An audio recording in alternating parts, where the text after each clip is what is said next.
Can you imagine? Can you visualize? Can you think about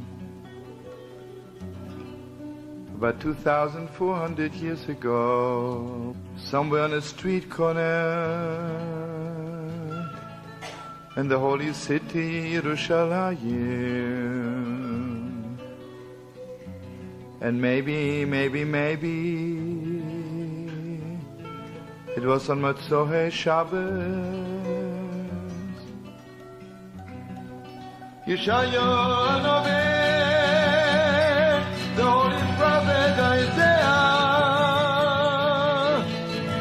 came down somewhere from the Harabayim.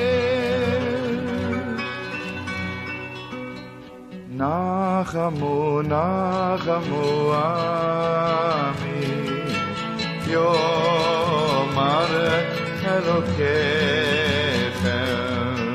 Nachamu, Nachamu, Ami, Yomar Elokechem.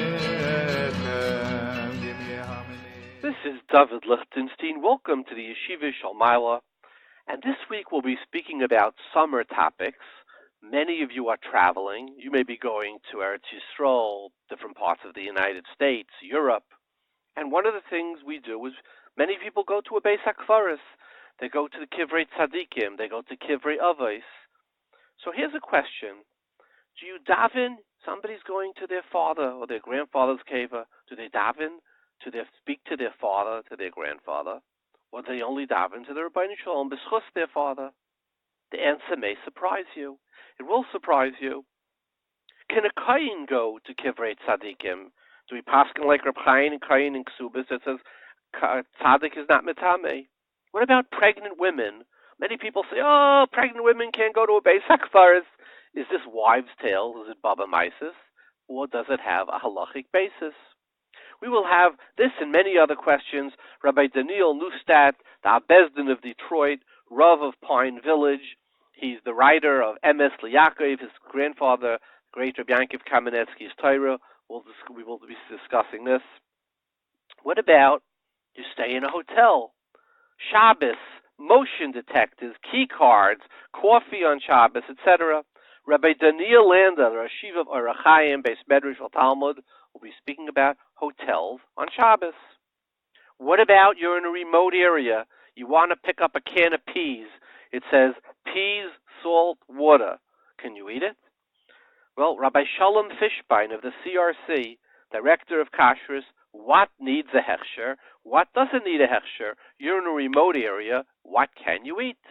They don't have OU in many parts of Europe, certainly not China, Russia, South America, certain parts of the United States, hard to get these items. So this week, summer topics. I do want to say we were going to do a follow-up to the Rav Shach and Chabad. It will not be this week. It will not be next week. We've pushed it off 2 weeks. Before we go to our guests, I want to say a vert. This time of the year, we read the Shiva de Nechemta, 7 weeks of Nechama. The Haftarah is all about Nechama after Tisha B'Av. And I want to speak about what does Nechama mean? How do we console? And I'm certainly not answering for every case. There are certainly cases where this would not apply to, but this is for many tzaras that people go through. I want to give an idea, an insight into Nechama. So the word Nechama, which means consolation, here's a new look at it. Do you know that the word Nechama, which comes from Nach, Nunches, right, also means besides to calm down and to rest, it also means hidden. What do I mean? Do you know that there's the Oisius, right? There's the Shvanach. There are 4 letters in the Aleph Beis, Aleph, Hey, Vav, Yud, that are called the hidden letters. Nach means hidden or silent. Why? L'mashal, you say the word Kara. The Aleph you don't pronounce. It's just a vowel. It reflects on the Resh, but it's hidden. Li. Aleph Beis is full. You don't pronounce the Yud. It's just a vowel of the Lamed. So but the Yud itself remains hidden, right? Silent and hidden. So let me share with you an insight, a story. You know, in the 1700s, there was a great rabbi, the Chayzer of Lublin, and he was great tzaddik, a vision he could see, they say, from one end of the world to the other. He actually died on Tisha B'Av. So this is a good story for this period. So there was a Yiddilah who lived someplace in Poland, and he had a Poritz. Poritz were these landowners. They inherited huge tracts of land, noblemen, and the people who lived on their vast tracts of land, it could be thousands of miles, it could be hundreds of square miles, were serfs, chattel, almost like slaves. And they had the power of life and death over them. So there was this Yiddilah, he lived in some corner of Poland, and he had the Kretschmer, the local inn, saloon, bar, restaurant, served the entire area. What did these Paritzim do? They didn't earn, they inherited these estates. So they would taxes, huge taxes, sort of what Sanders wants to do, by the way, to the rest of us today. So they taxed him so heavily he couldn't pay. One day the Poritz shows up and he says to him, "Listen, Yankala, I want to tell you, you owe me 2,000 ruble." So he starts protesting. He says, "Listen, that's a fortune. It's like, I try my hardest. It's such a crazy rent you're charging me." He says, "Listen, I don't care. Today's Tuesday. If I don't have the 2,000 ruble by next Tuesday, let me give you a taste of what's going to happen to you." He has 5 goons with him. He says, "Show him." The 2 of the goons pick this guy up. They throw him on the table. They beat the stuffing out of him. They say, "Listen, this is just a taste of what's happening next Tuesday. I want my 2,000 ruble." Turns around, marches out. The goons follow him. And this guy looks at his wife. He says, "Razel, what should we do? Should we run for our lives? This is my whole livelihood. What do I do?" So she says, "Listen, go to Lublin. There's the great HaYeshiva for Lublin. And ask him what to do. He could see from one end of the world from the other." So he gets on his horse. He drives for a day straight, comes to Lublin, and there's a long line to get in. And who's there, sort of acting as the Gabbai? The Ropshitzer Rav Naphtali of Ropshitz. Who was he? He was younger than the Chayza, 15 years younger. He was a Talmud of the Doniel Melech, of the Rimenava. He was a best friend. He grew up together. They learned together by Reb Sholem with the Nesivos, the Chavos Das. But he became Hasidish. You spent some time by the Chayza, the biggest Rebbe in Poland at the time. And he was sort of watching the door. He was a Baal Ruach HaKodesh. Ropshitz has his great dynasty, came from him too. He sees this Yiddilah. He says, "Listen, my holy brother, run for your life. I see the Malach HaMavis, Mamish, dancing all around you. Bad things are happening. I know you're here. I don't know why, but run for your life." This guy's astounded. He says, "Wow." Then he says, "But that's amazing. But one thing," he says, "I just drove for a whole day. I was on my horse now for 12 hours to get here. Let me just go into the Chayza." So the Ropshitz laughs. He says, "You could go in, but you're wasting your time. He's going to say the same thing. Run for your life." "Please, I'm here ready." He says, "Okay, you're here. Stay in line." He gives him a tab. He comes into the Chayza. The Chayza looks at him. He tells him the story. He says, "Listen, when the Poritz comes back for you next Tuesday, say, not only am I not going, not only am I not staying, but I also want from you 50,000 ruble." Guy looks at the Chayza. He says, "Okay." This is what he said. He leaves. Tells the Ropshitz, "The Rebbe told me not to go, but to ask for 50,000 ruble." The Ropshitz says, "Look, I don't know what. I'm telling you to run." This guy goes home. He waits till Tuesday, doesn't know what to do. Sure enough, Tuesday, the Poritz comes back in with his 5 henchmen. He says, "Where's my money?" He says, "I don't have it." He says, "Beat him up." They take him, they take out a club. They beat this guy to mamish within an inch of his life. Poritz turns around, walks out. He turns around, he says, "I want you out of here by tonight." He's lying on the floor bleeding. His wife says, "How much?" He says, "I don't care. If he's not tonight, we're killing him. Get a wagon, take him out." He goes home. He tells his wife, this Poritz, he says, this Jew, Yankel, I tried to collect my 2,000 ruble from him. I told him, "You're out of here. Close it."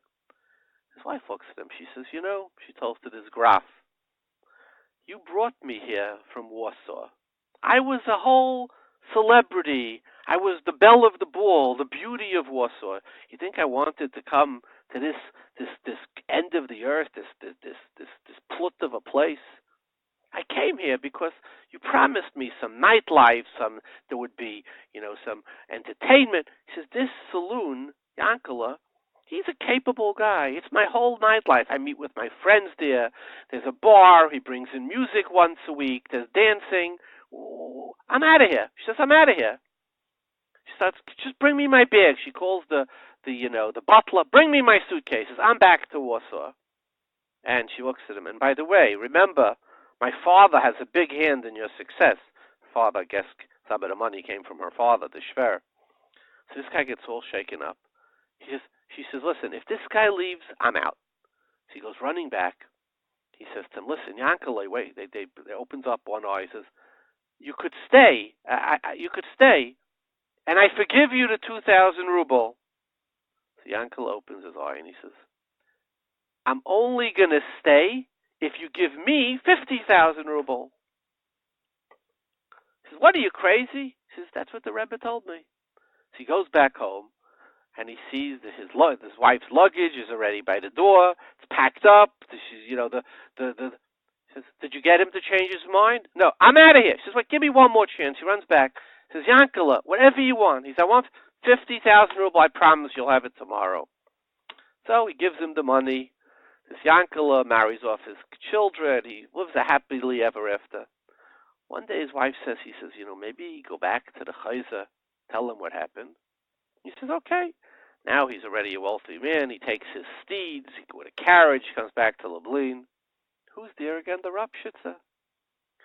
Rav looks at him and starts laughing. He says, the Chayza, the holy Chayza, he says, I was able to see, the Rav Shitza says, until the patch, until the bad news. The Chayza was able to see after the bad news, what happens afterwards. I heard this from a Jew who said that this story kept them alive during the concentration camps. He says, what's coming after the patch? After the bad, what comes? He says, I would remember this story. So the silent, what does Nechama mean? It's what's hidden. What comes after the patch? And there's a Gemara, a very famous Gemara, but I think the story gives insight. The last Gemara in Makis says two stories about Rabbi Akiva. It says Rabbi Gamliel, Rabbi Elazar ben Azariah, Rabbi Yeshua and Rabbi Akiva were traveling, and they heard the tumult of the great Roman army. Koil hamoydli shorayme, right? The West, the power of the West. There's a rattle and a hum. Right, America is here. And they started to cry. They thought, think of what Yerushalayim used to be. Where is the power of the world moved? And they said, Rabbi Akiva laughed. They said, Rabbi Akiva, why are you laughing? And he said to them, just imagine, these idol worshippers, right? Look at them. The Eina Oisen Ritzayne Shal Makayim. And look how much the Rabbeinu Sholem gives them. Imagine us, that we are Oisen Ritzayne Shal Makayim, like Kol Shekain. And he consoled them.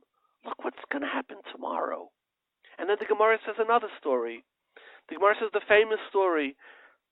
After the destruction of the Beis, the same Chachamim were going to Yerushalayim, and when they reached Harat Seifim, they tore their clothing, and they saw a shul, a fox, running out of the Kodshei Kadashim, and they started to cry.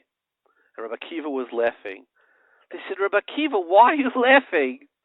He said, why are you crying? He said, look, Shualim holchu bay. Right? It was Niskayim, the Shualim holchu bay. So Rabbi Akiva said, just like it was Niskayim, the Nevuah of Shualim holchu bay, one day of Tzion Sada Techaresh, the same thing, the other Nevuah, Yeshu's Canaan was Canais, Berchavish Yerushalayim, which we see today, will also be Niskayim. He said, look at tomorrow. This happened today. What's coming? And what did they tell him? They said to him, Akiva, nichamtanu, nichamtanu. You consoled us. The noyach. You were able to see the shvanach, the hidden, what's behind the patch. What comes after the patch. I want to share with you, I think, a beautiful and powerful thought. If sometimes me and you go through a difficult time, what do we have to remember? What's hidden here? What comes afterwards?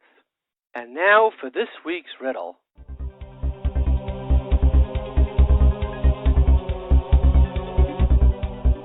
Parsha says, "Uba'arein hisanef Hashem oid." Hashem got very, very mad. Moshe relates about Aaron. So Rashi says he wanted to kill him and his whole family.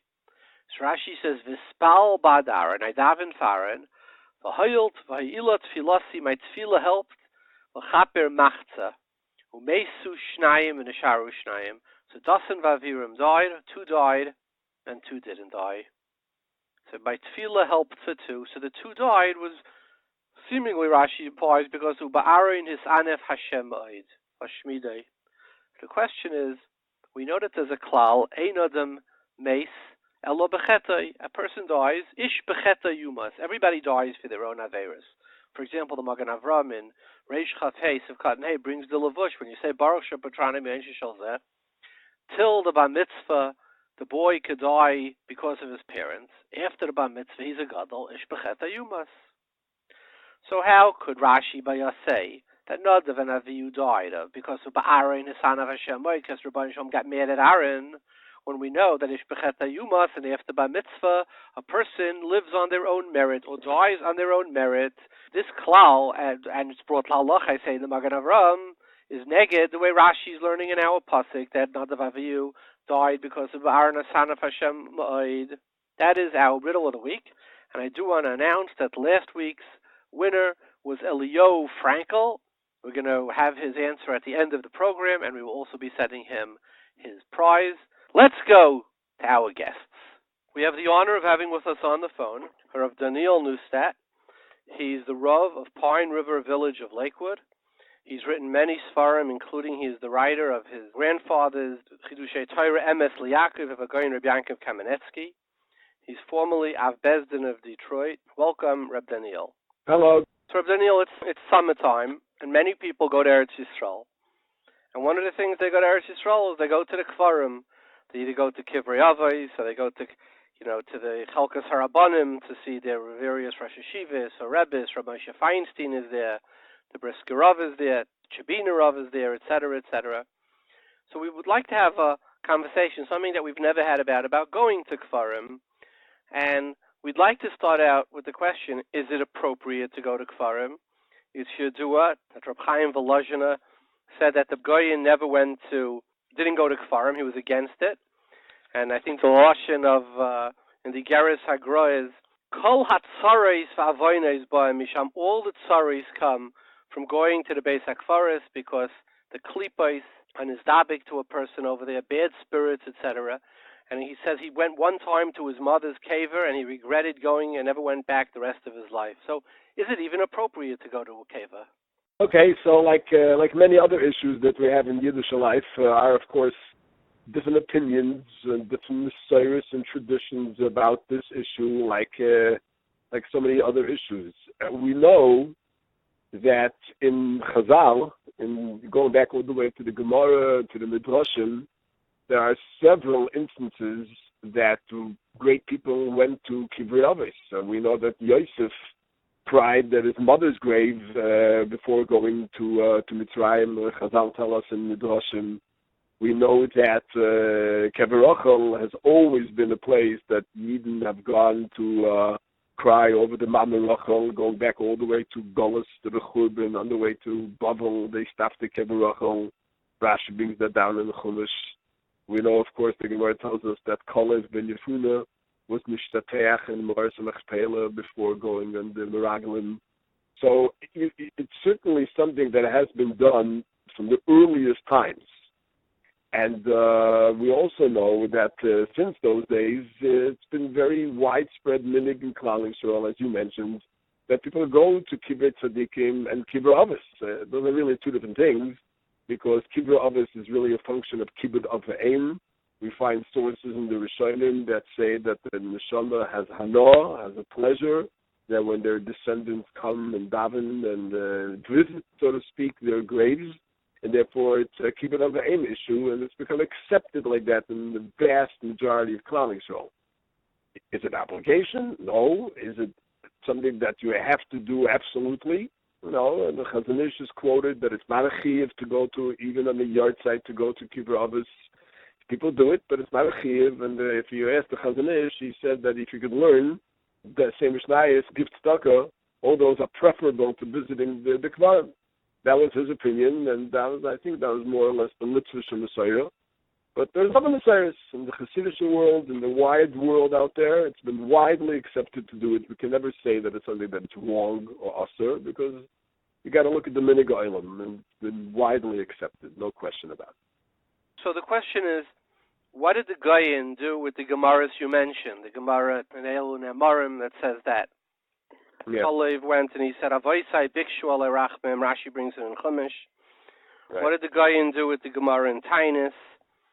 That Kadesh Yivakshu Aleinu Meisim Rachmim and After Zayin. What did he do with the Gemara in Seder Tainus Elu? What did he do with the Gemara Seicher Sapayalim? What did he do? I mean, we assumed the Goyin knew these Gemaras. Right. There's many sources. Like I said before, there are many sources that it has been done. Now, the Goyin doesn't say, this is a Kabbalah in Yonim. I don't know exactly how much depth we could go into this. The Goyin doesn't say that it's usher to go. He doesn't say it's forbidden. He just advises his family not to go, especially the women. He was against it. He didn't feel that it was the right thing to do. And as that famous story with the girl that you mentioned before, he himself had different opinions about it, because at one time he did go. He did go visit his mother, and then afterwards, and actually when he came back, he said that his mother was extremely happy to see them. But afterwards, a few weeks later, he had charata that he went, and he never went again. So we see that the Goyin did not hold that it's asur mitzad hadin. He held that it's possible to go, but he didn't recommend it, and he saw that for himself it was not a good thing, and he never went back again.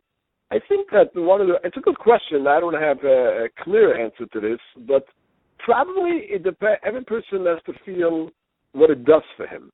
There's a word that they say, I saw in the name of the Satmar Rav, that going to Kvarim is for big people. He's Kashrus nefesh benefesh. If you know what you're looking for, if you know how to attach yourself to the neshama of the tzaddik, then it's a gain. And if not, it's not. It depends. Different people could gain from it. Different people could lose from it. There's also a danger. If you're a person that is not pure, if you're not taking care of yourself properly, and then you misdapik to the klipas, to the chitzayim that the Mekubalim talk about, it's dangerous for you. It's interesting. It's not just the Gra was against it. The Arizal himself was not. It was against visiting Kvarim. So this has been a long-standing debate, and people should do whatever inspires them, whatever makes them closer to their Rebbeinu Shalom. If they go to a kever, they become inspired, they become better, they accept the Kabbalah upon themselves. We can't say it's no good. On the other hand, if it doesn't do anything for you, it's just a vacation, just a trip, and it's not a waste of time, so then why are you going for it? The person has to decide on his own. Yeah, so you said that if it inspires you, if you by going to a kever of either a father or a tzaddik, I heard over a word from, I believe it was from Reb Moshe, but if not, it's a beautiful word anyway, that our minig is to put it's brought in the Verhetiv, to put a rock on the kever. When you visit the kever, we put a stone. Why do we put a rock on the kever? I think it was from Moshe. He says that a matzeva is miloshin, it stands, right? To be nitzav, is to stand. In other words, because once somebody dies, they don't move anymore. They can't do any mitzvahs or Meisim tovim, and they're just stuck in eternity in a solitary space, in an unmoving space. But on the other hand, if the person inspired other people, right? If you look at somebody who makes an investment, and after their death it grows by exponentially, so clearly they invested money for a fund for a yeshiva or for tzedakah, and it grows by tenfold. So the question is, did the person give $1 or did they give $10 when the investment was cashed in? The argument would be made, they gave the $10. So there is the possibility, look at Rabbi, when Rabbi was Neustadt, Lakewood was 100 or 200 boys. Today it's 8,000 boys, right? So that accrues to him, which is what it means, by the way, Sifrei HaChaim and Sifrei Meisim. Why is Sifrei Meisim Suchim? What is the impact you had? It doesn't stop by death. Let's look on. So on one hand, there's a stira. The matzeva is cast out of stone. Stone doesn't grow. It's solitary. It stands. It's unyielding, unmoving. But if somebody comes and they're inspired by that person, then they put a rock on it. They say, look, you're growing. The stone is growing. It's changing. It's accruing, right?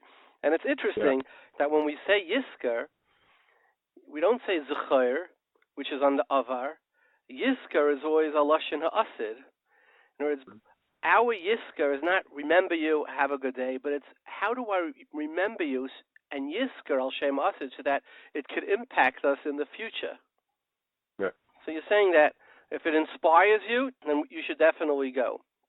You know what? It's a form of avodas Hashem, like anything else. If it's a tool, it can be used to elevate a person, and if it does, okay. And if it by the doesn't, way, then they hold.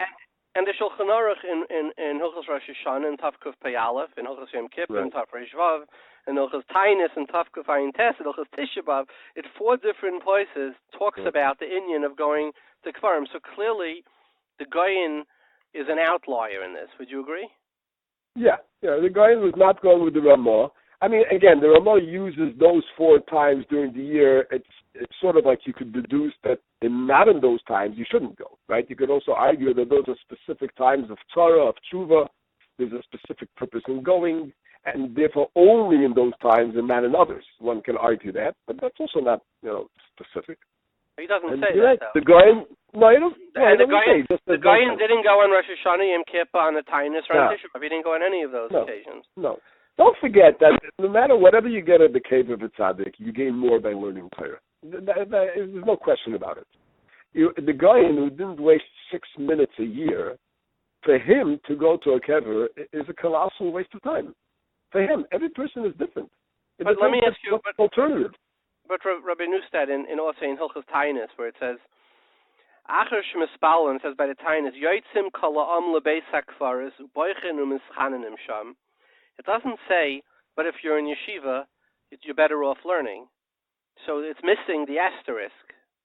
Well, usually, even in yeshivas today, in the afternoons of the Tainus, there's usually no Seder. It's a Yom of the Pagra. People are weak, and they really can't learn as you normally do. So therefore, instead of that, you go to the basic class. But if somebody were to ask actually a question, if I could learn or go to the basic class, if they would ask me, I would say go stay and learn. Because learning is, no question, there's nothing higher than Talmud Torah. That's what you should be doing. Unfortunately, most people can't do that all the time, and we need other motivators. And we need other ways to connect to Hashem, and therefore these things also work. But if a person could be misdabbing through Torah, there's nothing higher. Even though arguably, Rabbi Neustadt, going to a cave is, let's say, ma'ir a person to tshuva. And the argument would be, like the Rambam writes about tainus, the tainus is to cause a person to return. We don't find that somebody who's learning doesn't have to fast because you say, since you're learning, you're automatically going to do tshuva. But there are different triggers. You're learning, that causes you to a certain izdapkus in the Rabbeinu Sholem. On the other hand, tshuva, that comes from a tainus. So if the going to the Beis Hakavoros is, in the Lashon Shulchan Aruch is to cause a person to be chayzer b'tshuva, it pushes a different button. Could an argument be made that you don't have that from learning? No. Learning always supersedes everything. If a person, Torah also brings you to tshuva. Torah is much higher. Torah swamps everything. But not everybody could relate to Torah like that due to our chesaron, due to the fact that we don't sometimes know the power of Torah and we can't relate to it in the proper way. So we need other lower instigators and other things which do not reach that high level. And therefore, but if a person could connect to Hashem through Torah, no, he doesn't need to go to Kevin. As a matter of fact, the halacha is that a Talmid Chacham should do at least as fasting as possible. The only time that he fasts are Tainus Tzibur, which is a takana in the klal. But he shouldn't do Tainus Yachid, he shouldn't do Tainus Chaloim, he shouldn't even do Tainus and Averis. He should do the Sholem, because the learning is more important than fasting. Fasting is if you can't learn. It's a much lower level. Kivrei Tzadikim is even less than that. It's only if you can't connect to Hashem through pure Torah. Okay. Torah supersedes all. Even though on a Tainus Tzibur you say they do fast, and the whole purpose of That's a Tainus Tzibur is Rambam writes is so that they should be Shav B'tshuva. No, that's not the whole purpose. The whole purpose of Tainus Tzibur is because we're misabel with the Tzibur and the Shas Tzar that Klal Yisrael had. A byproduct of that, a consequence of that is that we elevate ourselves into tshuva. But it's a takana. What happens if a person says, I'm going to sleep the whole time and I'm not coming to tshuva? Is he potter from fasting? No.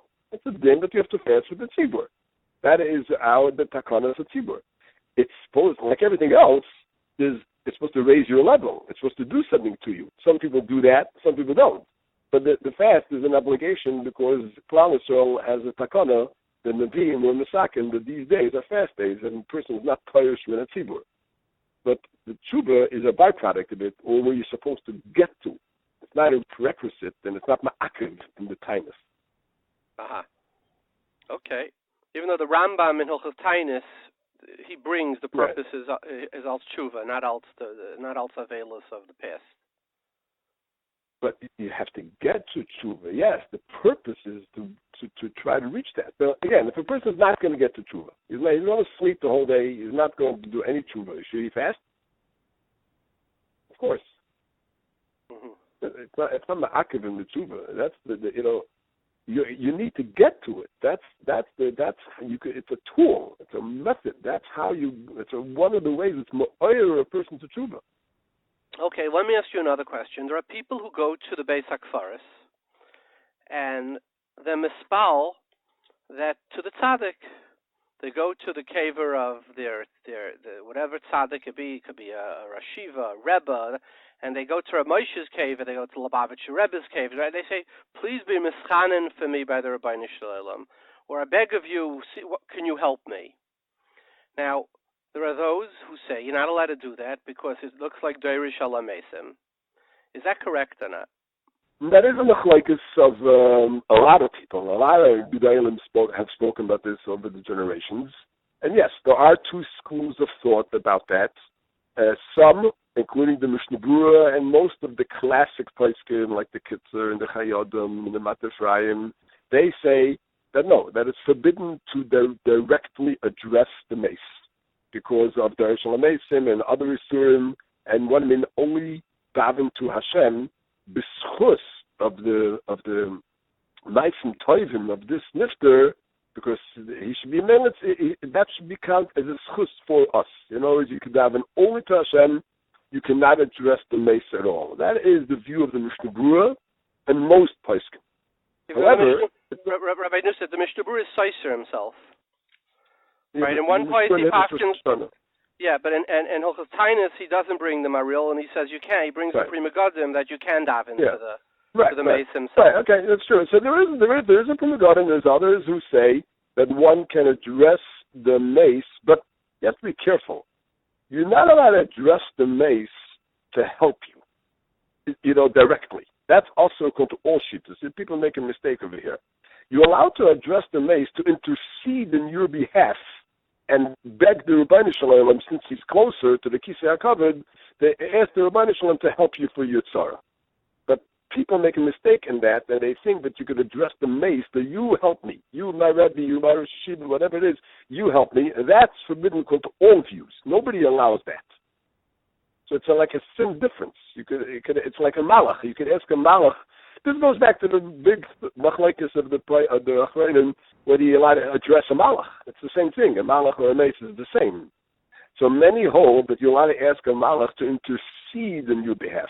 Malach rachamim hagishu tchinaseinu. You're allowed to intercede and ask Hashem, but you can't ask a malach. Malach, help me, because malachim can't help you. They can't do anything themselves. Neither can a mace. So that is an important distinction, even according to the lenient views. The stringent views hold you can't address the mace altogether. You can't even ask him to intercede. So there's three different things here going on. One, the first two is a subject of dispute, but the last one, asking the mace or the malach to work for you directly and help you, that is forbidden according to all views. You're saying that even the Gemara that says that Kalev went to Daven, right? His lashon was Avoisai Bikshu ale Rachmim Shinotzel Me'atzas Baraglim. Right, to intercede. Right? And the Gemara in Tiniest, which says they mispal to the Meis, Kadeshi Yavakshu Aleinu Meisim Rachmim. The Meisim should ask for us, right? Rachmim, right? Right. So that means they could intercede and their appeal to the Rabbi Sholem on our behalf, but not to appeal to them to do something for us. Yeah. Because they can't, and that's forbidden. I mean, but even when somebody goes to a tzaddik, they go to Chaim Kanievsky, they're not going for him to do. They're asking him bischus, whatever, Aseret Seincha Kirat Sinai. The Ratzin of the tzaddik is the same as the Rabbi Sholem. They ask him to. They give him a kvittel. They ask him to mispal. I don't think anybody who goes even to a live tzaddik is asking him to do it. They're asking him to use his. You're right. Is that correct? No, I think people make a mistake in that. And they address the tzaddik as if the tzaddik has the power to do something for them. It's wrong, but they think so. People say, "Oh, tzaddik, if you wanted, you could do this for me. I'm not leaving here until you do it for me because the power is in your hands." People make those kind of mistaken statements all the time. And you don't think they believe because it's Aseret Seincha Kirat Sinai Kadeshi Aseret Seinach Herim Kirat Seincha that since their Ratzin and the Rabbi Sholem's Ratzin is one, when they want something, it's as if the Rabbi Sholem wants it. You have to be a little bit of a Talmid Chacham and a little bit of a thinker to understand. If you're simple people, sometimes do not understand that. They have to be taught, yes. We have to teach them the right way to daven. If you don't teach them, they won't know. A lot of simple people think that it's within the power of the individual to change their fate. That has to be corrected, that's all. Yeah. Here's an interesting tefillah that they say by the caver of Reb Shimon Bar Yochai. It says like this: Kum tzadik hakadosh oirachai Reb Shimon Bar Yochai v'chaleina pnei keil v'chanenu daven for us v'yamtzeinu v'varcheinu. Right, or another tefillah: Kum chasida kadisha kodesh kadashim ant Reb Shimon Bar Yochai kum ubakesh rachmem miyavinu shabash shamayim. So your point is that you never find that they're doing it on their own. It's always as sort of agents for the Rabbi Sholem. Right. Okay. So then when people go to these kvarim of these tzadikim, right? Certainly you see that by Chassidim. I mean, they mispal directly to the Rebbe. Basically, what they're saying is you are so power and you're such an incredibly powerful place up on high. Please, what can you affect for me? That's what they're being mispal. And you're saying that there's a big body from the Gemara and the Rishonim that say that they're allowed to do that. Yes, there is certainly opinions allowed to do that. The Minchas Elazar has a famous tshuva about this, and he proves that this is okay. And like you say, there are a lot of tefillas that were made many years ago in the Sefer Man and Loshen and in other svarim that indicate that was the minig. Right. And 400 years ago, writes already that the minig was like that. So we can't say that it's osir. We can say it's a dispute. But let me ask you if the following statement is true, Rabbi Neustadt. The pashtus of the Gemaras, and it's many Gemaras, cite twice in Tainus, Baba Metzia, Sanhedrin, etc., all seem to imply that you can. Right? Neustadt, Avoisai Big Shwale Rachmim, the Gemara in Tainus, Kadeshi Yavak Shwale Rachmim, etc., etc. The first problem mentioned, and it's 1,000 years later, is in the Rambam in Hilchos Oval. Is the first one who seems to imply that you can. So it's well after the Gemara. The Sifri says very clearly that you can. Right? I have a lashon of the Sifri, the same thing. Lashon HaZohar HaKadosh also you can.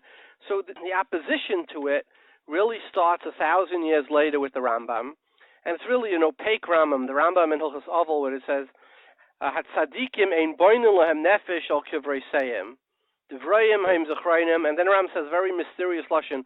Lo yifane adam levaker hakavoros. Person shouldn't turn to which the Mefarshim struggle to understand what them. But that's really the first inkling that there's an issa, and then it comes the Maril, and the Maril is already in the 1400s, right? So it's 1,000 years after the Gemara, basically, that you have the first one who says Mashuragilu leches lebeis hakavoros b'tainius. He says you're not supposed to, right?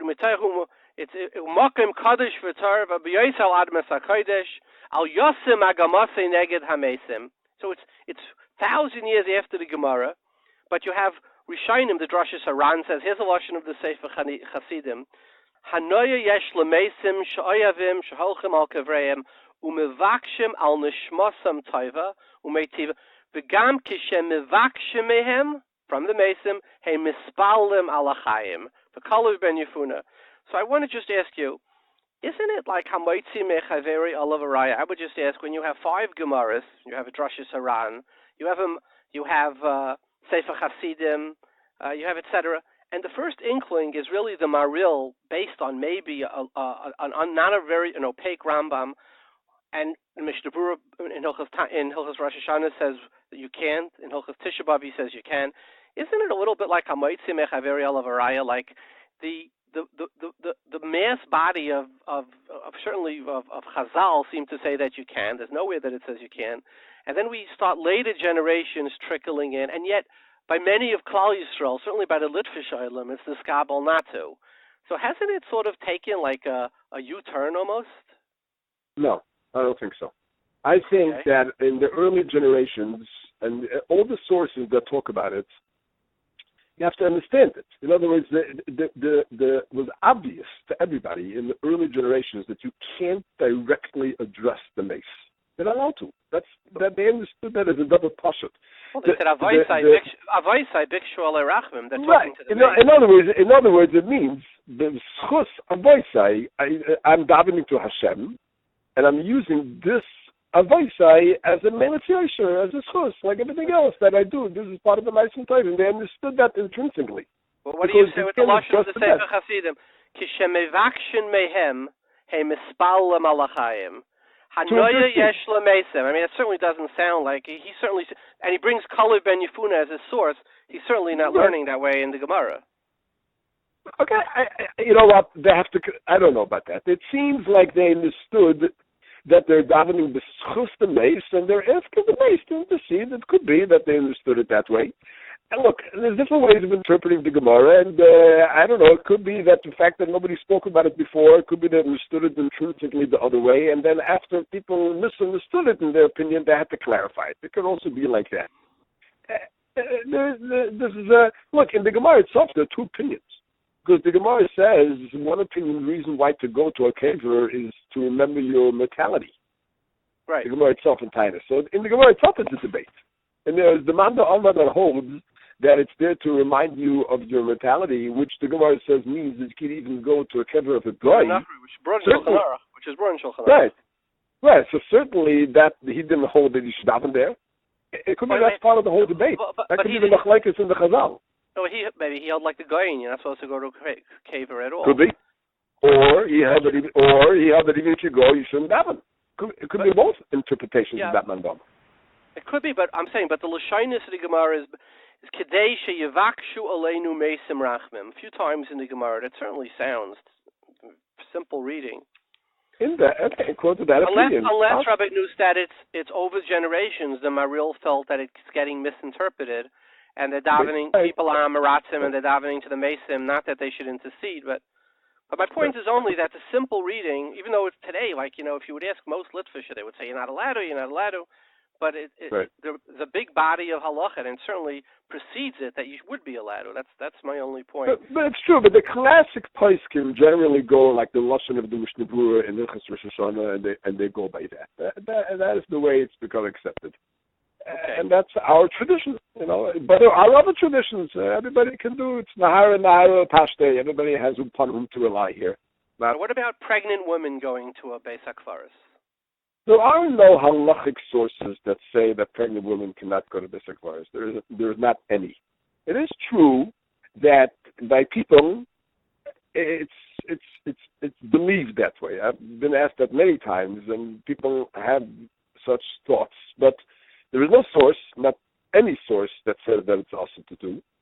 And it could probably, where it came from is probably, and if you ask me what I think, we know from sources, and probably it's also medically true, a pregnant woman shouldn't become anxious, shouldn't become nervous, shouldn't become overly emotional.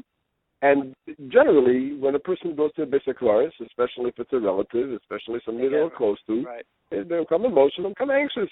So it became an advisory that, if you're pregnant, don't go there. Right. And after a while, the advisor became like an Isser, which happens a lot of times in Yiddish Messiah. That's probably what happened. But there's no indication, there's no source. Any woman that asks me, I say, if you're okay to go, if you feel okay to go, go. And I would add on to Rabbi Neustadt to what you're saying is that the Pri Megadim brings the Mana Lashain. Pri Megadim was, a few hundred years ago, 300 years ago, uses the Mana Lashain, which is probably 400 or 500 years ago, as a source. And if you look in the Mana Lashain, one of the tefillos in the Mana Lashain is a tefillah for an Isha Muberes al Akfarim, which would back up what you're saying. That certainly, halachically, there would be no reason. It's more of a common sense thing. And we find the whole debate in the Paiskin whether Aish is Koyin is Muberes. Yeah, the Shachim It's clearly there's no halachic issue involved. Yeah, it's all about a common sense issue. What about people leaving Eretz Yisrael? You're not supposed to leave Eretz Yisrael. If those who hold it as a mitzvah, Yeshiva Eretz Yisrael, and yet you find 100,000 people going from Eretz Yisrael to Uman and to Karastir, etc. Is there any halachic issue with leaving Eretz Yisrael to go to a keva? You have to say like this. People today leave Eretz Yisrael for all kinds of reasons. People need a vacation. People need to chill out in Switzerland. People leave Eretz Yisrael for a lot of reasons. I think it goes back to what we said before. If a person is inspired by visiting these kvarim, and it's part of his avodas Hashem, then it's no worse than any other spiritual thing that you do, and therefore this gives you a chizuk, this gives you a new motivation to become better. Yes, it's okay. But if you're just going for Hechsher, so you're going for just because it's the end thing to do, or whatever other ulterior motive that you have, then no. It will depend on each individual and what it does to them and how it motivates them. Okay. Let me ask you, the Shulchan Aruch brings that you're not allowed to learn Kriya Shema by Beis HaKfaros because it's Loig L'Rosh. So the question is, you see people by Beis, a guy came collecting for the koil next to in Kivrei. So the question is, I was curious, could you set up a koil and you're not allowed to learn Kriya Shema because it's Loig L'Rosh. To learn, Bavli or Shalmi should certainly be a problem. Right. What do you say halachically? Is there a problem with that? The Kivrei Tzadikim is considered an exception because there's talk about it. At least the Milchus Elazar himself talks about learning in davening, because today they have davening there. They have minyanim in Miron. They have minyanim by by Shailek, wherever they go today. They have they put on tefillin, wear talis, they learn. So the Milchus Elazar and the Tzitz Eliezer both say that this does not apply to Kivrei Tzadikim. It only applies to a general cemetery. But that will only work if the kever of the tzaddik is not part of the general cemetery, such as in Miron. But if it's part of the general cemetery, then it's for sure also. So the other places, let's say, where they go, and I haven't been to either to Uman or to Karastir, or where they make these minyanim. You're saying that these, I guess, are separated from the cemetery. Right. I haven't never been in Uman either, and I'm not planning to go, but I believe that in Uman it's only the Rebbe there, and I don't think anybody else is buried. So let me ask you another question. So one of the Makairis, they bring two reasons not to. One is what you mentioned, that people make a mistake, like the Rambam writes in his Hakdamas or Rambam in Chelik. He writes, you shouldn't be mispal. You should make the malachim, akaychavim, v'agalgalim, eloi levadei Hashem yisparach, right? Ein roi la'avdam k'dei liyes emtsoyim lekarva me'elav. So my question is, and that's the makayr, one of the two makayr. The other one they say is Dairish ala Meisim. So I want to discuss both. If the reason not to go is because eloi levadei Hashem yisparach, right? Ein roi la'avdam k'dei liyes emtsoyim lekarva me'elav. So it's Yadua that, Klal Yisrael has many tefillas to Malachim, which the Rambam seems to be opposed to. We say Shalom Aleichem every Shabbos. We say Barchuni L'Sholem, holy angels, bless me. Well, it certainly sounds like we're asking, we're not saying go to the Rabbeinu Shalom and bless me. We're saying bless me, which certainly sounds, Ela Loi Levadei Hashem Yisbarach, Lemishu Talbem B'Metzias Min HaMalachim V'Kechavim. Ram says you're not allowed to be inspal to the Malachim, and yet we say Barchuni L'Shalom. And if you don't sing Shalom Aleichem, and I know I have friends who real Litvaks who they don't say Shalom Aleichem. We have a tefillah that you say during Slichus, Haboleinu L'Toivo, you say Machnise Rachmim Tachnisu Rachabedu Tachnisu Demoiseinu Machnise Rachmim. So the question is, based on this Rambam, how do we say Barchuni L'Shalom, how do we say Machnise Rachmim, etc.? Right. So, look, this is a controversy that's been raging for hundreds and hundreds of years. We're probably not going to solve it this morning. And because of exactly these objections that you mentioned, some people do not say Shalom Aleichem. And even if they say Shalom Aleichem, they do not say Barchuni L'Shalom. They skip that part. Right. Chaim Volozhina. From Chaim Volozhina did not say Barchuni L'Shalom yet. Right. And they don't say the tefillah afterwards, Ruben Aylomin, which seems also to address directly the Malachim. And they don't say, I don't say Malach Rachmim in Slichus. A lot of people skip that. You know, it's a nice song, but a lot of people don't say it as part of the Slichus because you do not address Malachim. So do you sing the song, Rabbi Neustadt? Do you sing the song? I enjoy listening to somebody else singing the song. Yes. Okay. Even in the famous piyut that we say on the Me'ilah, Midas Harachmim Aleinu is Galgali, it's also become controversial. Right? There's different nuschayos on that. So this is an ongoing debate. It's been there forever. There are great people on both sides of the issue, whether or not this is considered addressing another power, or a little bit like we said before, you're just asking them to intercede on your behalf by the great power. They're also subordinate to the Rabbi Shalom. So we're asking them, you're closer. You have in by Hashem. Go in for us. We're not asking you to do anything for us. This is part of the same debate that we had before.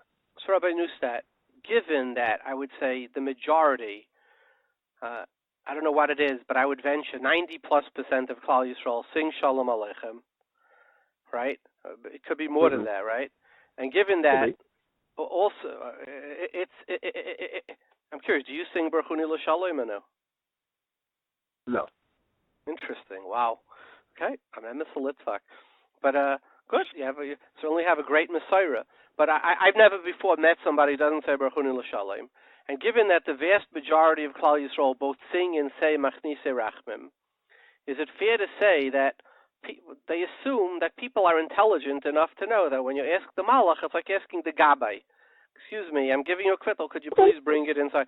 And therefore, based on that, is it fair to say if the same people who say Shalom Aleichem or say Machnise Rachmim could be Saimach on the Mishnah Berurah and Hilchos Tisha B'Av and the Bach, etc., and when they go to a cave, be mispal to that either parent or tzaddik, and we can assume that they're saying, please be a good emissary for me. I mean, it seems the two shitas seem to line up, don't they? They line up partially, but by a mace, there's an additional issue of Derish al Meisim, which you don't have by a Malach. So let's talk about by a Malach, you only have the issue of the Rambam and Loim Avada Royal Installum. Where here you have an additional issue, so therefore it's not totally the same. Okay, agreed. I agree with you. And I saw that some of the Achrayim bring issue with Derish al Meisim. And I wanted to ask, the following thing. Derish al Meisim is a pasuk in Shoftim, right? And it's talking about magicians.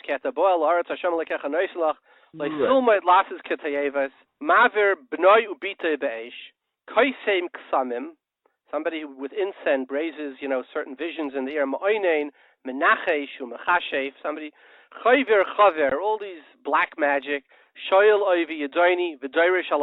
what does Rashi say, Derish al Meisim?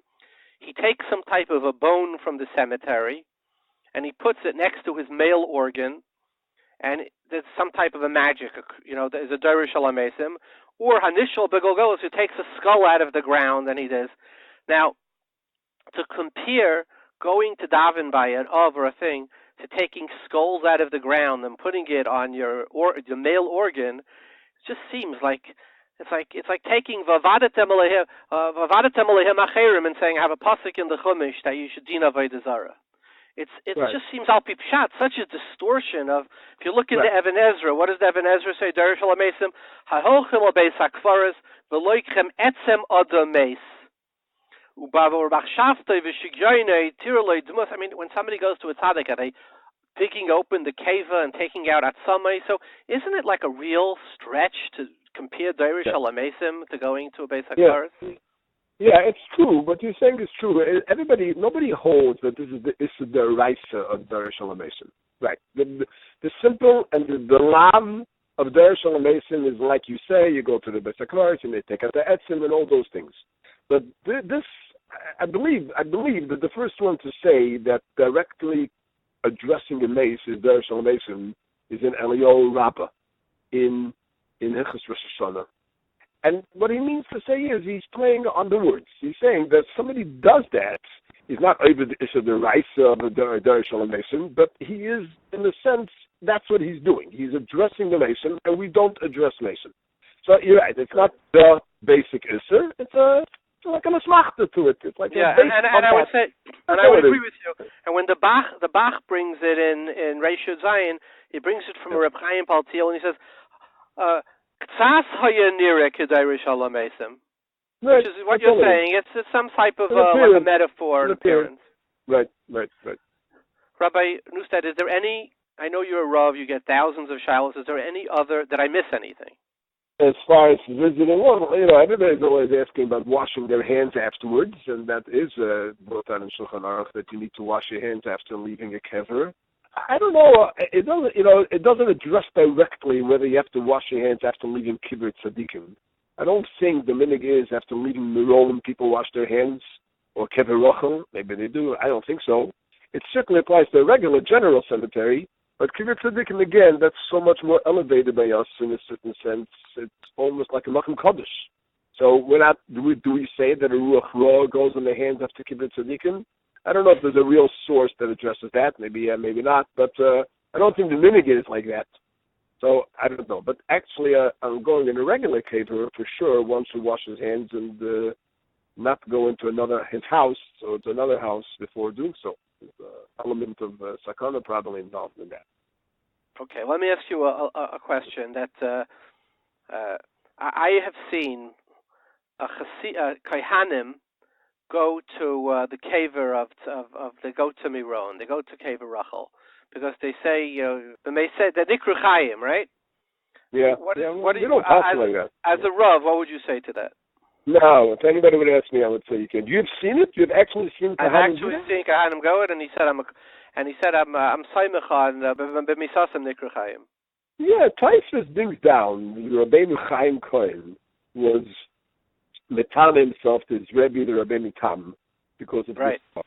Right. But it's not acceptable halacha. At least not by the majority of the Peskin. I would imagine there's somebody to rely on. But if somebody would ask me, I would say absolutely not. And it's never been part of our tradition. Never. The Chafetz Chaim was buried in a way that at the edge of the cemetery because it's just not fun. It's not what our place can say. I'm sure there's somebody that you can rely on, but it's not general halacha. Not standard halacha. Well, Rabbi Neustadt, it's always an honor to have you, and thank you very much for your time. Thank you so much. Have a good day. Kulta. Thus, from Queens, Rabbi Doniel Landa, he's the Rosh HaYeshiva of HaChaim, Beis Medrash Talmud, Torah. Welcome, Rabbi Doniel. Thank you, Rabbi David. So, there are security cameras all over the place. According to one source, there are over 100,000 security cameras on New York City streets. London purportedly has over 500,000 cameras. So, should we stay in our homes all Shabbos? What's the solution? David, this is a very pertinent topic. As you said, today sensors are everywhere. They have become truly a common feature of contemporary life. Surveillance cameras are not just used in office buildings. They're becoming more and more common for homeowners concerned about security. A person walking down the street may not even be aware that he is passing a camera that will capture his image. So how do we deal with this? Is it permissible on Shabbos to pass by a surveillance camera? The answer is a little complicated, so let's look at exactly which malachos are involved. Bona and Avara the two malachos most commonly associated with electricity.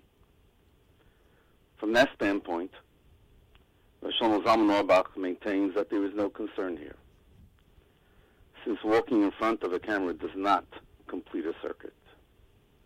True, one does in fact trigger a change in voltage by passing the camera, but that per se is not considered a violation of either Bona or Avara according to Rav Shlomo Zalman.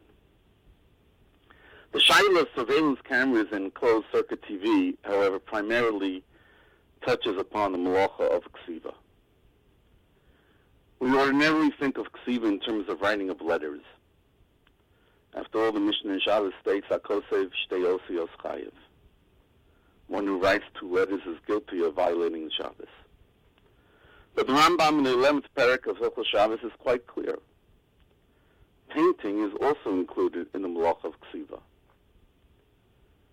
So when one comes into the range of the cameras, he is in effect painting his image on the screen of the monitor.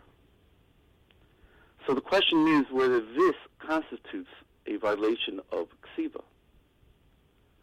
Some have suggested that since walking in front of a camera is a very unusual method of ksiva, this kind of painting, so to speak, should be considered as kalach yad.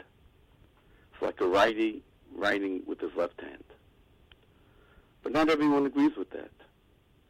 The counter-argument is that kalach yad should not be defined in a vacuum, rather should be measured against the usual way of producing the intended outcome. For example, if the ordinary way of sewing is to operate a sewing machine with one's feet, then indeed such an act is included in the malacha of tefira midaraisa. In our case, the usual way to capture an image on the screen is to step in front of the camera. However, Rav Moshe Feinstein paskin that this form of ksiva is only midrabanan because the image is only temporary. Seksav she'ino miskayim. There is no durability to this ksiva. The continuity of the image depends upon the individual staying in front of the camera.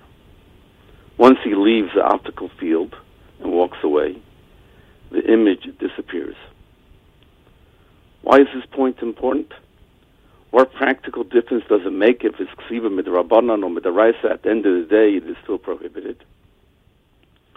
The answer is central to many of the discussions which we will have tonight. There is a concept in halacha, I'm sure your listeners understand and recognize, of psik ratio. When you are performing a permissible act, but there is a consequence of Chilul Shabbos. And then there is a psik ratio de lo nechale. When the consequence of Chilul Shabbos provides no benefit to the one who is performing that act. A psik ratio de lo nechale is considered by many poskim to be permitted if it is coupled with a malacha d'Rabbanan. So based on that, Reb Doniel, based on that, would you be able to do it in your own home as well? Many people have security cameras for, walking around at the outside of their house to watch their children, to watch the backyard, to see who's at the front door. If it's a drabanan and it's a psik ratio de lo nechale for the person who's being watched, would that allow you to keep your monitor on and monitor your front door? That's an excellent question, and poskim have discussed it. It really boils down to whether or not the camera is important to you. You own the camera because you want to see the other people outside. The homeowner did not buy the equipment to take pictures of himself. But on the other hand, he does want it to work properly so that other people will be photographed. So the question is, as you hinted, how do you define psik ratio de lo nechale? And basically, this is a dispute between Rav Nissim Karelus and Rav Moshe Sternberg. According to Rav Karelus, since the owner is only interested in capturing other people's images, he is permitted to step in front of the camera. He doesn't mind if the camera skips his image. So as far as he's concerned, it is a psigreja lo nechle. But Sternberg takes the position that there is no difference whose picture it is. Either the system works or it doesn't. Cameras are not selective. If the owner wants it to work at all, then it is considered to be psigreja de nechle. So according to Rosh regarding the question you just asked, the answer would be that it would be prohibited for the owner, given the metric of psigreja de nechle, to step in front of the camera. But if somebody else steps in front of the camera, would he be allowed to watch the monitor? Well, there is no issur per se in watching the monitor. The issur is placing the monitor or stepping in front of the monitor. Watching per se does not constitute a violation. So, for example, a homeowner then would be allowed to keep his system on Shabbos and watch other people, according to everybody, if he himself was careful not to step in front of the camera. Well, there is, of course, the elusa de Shabbos. This is certainly not in the spirit of Shabbos. But in terms of actual rabbinic or biblical prohibitions, besides the elusa de Shabbos, there would be no issue. But would it be Zilusa de Shabbos if he's doing it for security reasons? Well, if there is a tzorech, then that would override the Zilusa de Shabbos, correct. So what about motion sensors? By the way, this is what you mentioned. This is why many poskim have permitted the use of surveillance cameras in Yerushalayim and around the coastal Maravi, precisely because of the issue of security that overrides any Zilusa de Shabbos consideration. Well, Rabbi Lander, what about motion sensors that trigger lights on the streets? That, too, has become increasingly commonplace. Many people have placed the motion detectors outside their home as a matter of security in order to provide illumination when they walk home.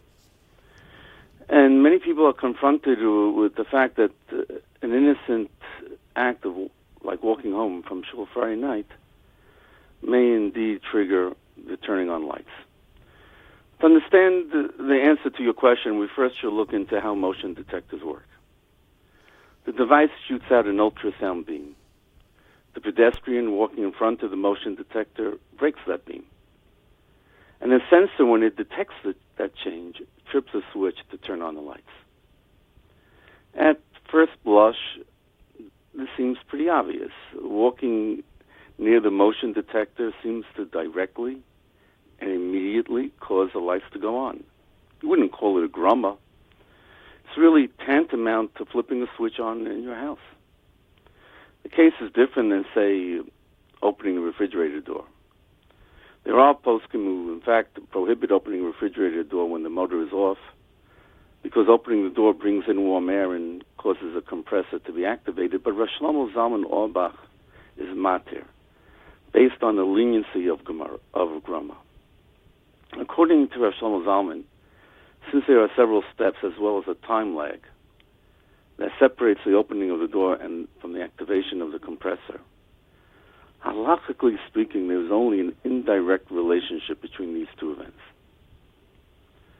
The Ramah prohibits grumma, except when there is a hefsid involved. But Rosh Shlomo Zalman argues that when grumma consequence is unintentional, then it's permitted even midrabanan. In our situation, a motion detector is unlike the refrigerator case. We are not dealing with several steps, nor is there a time delay. As soon as you break that beam, the lights go on. So we really cannot rely on the grumma leniency in the case of motion detectors. But there's much more to this. First, we have to examine whether we're dealing with a malacha daraisa or a malacha drabanan. The consensus of poskim is that the old-fashioned lighting, the incandescent bulbs that contain a glowing filament, involves havara midaraisa. Other forms of illumination, like the LED bulbs or fluorescent, is only havara midrabanan. This is not universally accepted, but this is a consensus of the poskim today. So if the outdoor light that goes on is an incandescent bulb, one must be very vigilant not to walk in that path of the motion detector. Because as I said before, psikresh de lo nechale would not be able to allow melacha daraisa. But if the fluorescent or LED bulb is being used, then we can rely on the fact that A, triggering lights is unintentional, and B, provides no benefit. In other words, it's a psikresh lo nechale on a melacha derabanan, and according to many opinions, this would be permitted. But your listeners should be aware there's one very important caveat here. If you are walking on a dark street and the light that just went on provides, in fact, a benefit to you, this cannot be considered a psikresh lo nechale. In that case, walking even in front of an LED light would be prohibited on Shabbos.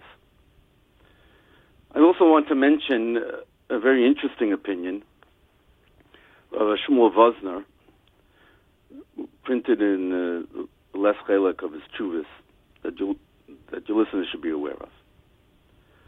According to Rav Vosner, since walking in this customary manner, he doesn't give any thought of turning on his lights. He is not considered from a halachic standpoint to have performed the act of turning on lights. In the language of Chazal, he is a misasek. It's different than psikresha. There we are dealing with a permitted act that inherently includes an act of Chilul Shabbos. But in our situation, ordinary walking does not involve turning on lights.